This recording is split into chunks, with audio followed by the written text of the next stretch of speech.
জ্বালানি খাতে অস্বচ্ছতা ও দুর্নীতি কমিয়ে দাম সমন্বয়ের আহ্বান জানিয়েছে ভোক্তা অধিকার সংগঠন consumers association of Bangladesh cab.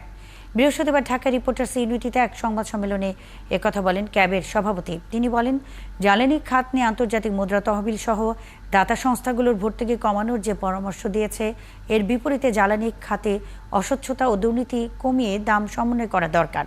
বিদ্যুৎ খাতের অপরিকল্পিত ব্যয় ও দুর্নীতি বন্ধ না করে দাম বাড়ানো সরকারি সেবা নয়, ব্যবসায়িক মনোবৃত্তি প্রকাশ করে। সরকার জবাবদিহি করতে চায় না বলেই এনার্জি রেগুলেটরি কমিশনকে অকার্যকর করে রাখা হয়েছে। ন্যূনতম ব্যয়ে বিদ্যুৎ ও জ্বালানি সরবরাহের নীতিমালা করা হলে এ খাতে যে ঘাটতি আছে তা মূল্যবৃদ্ধি ছাড়াই সমন্বয় করা সম্ভব। জ্বালানি ও বিদ্যুতের আগে 2000 মেগাওয়াট লোডশেডিং হচ্ছে, ইন্ডাস্ট্রি গ্যাস পাচ্ছে না, আর কি বলবো? ঠিক না, আর তো কিছু বলার নেই, এটাই তো যথেষ্ট। হ্যাঁ, এটা থেকেই তো সব বেরিয়ে যায় এখানে কি হচ্ছে আর কি আছে। যে সবাই কিন্তু এটাই বলছে যে আস্তে আস্তে সৌর বিদ্যুৎ বা রিনিউয়েবল এনার্জির দিকে আমাদের যাওয়া উচিত।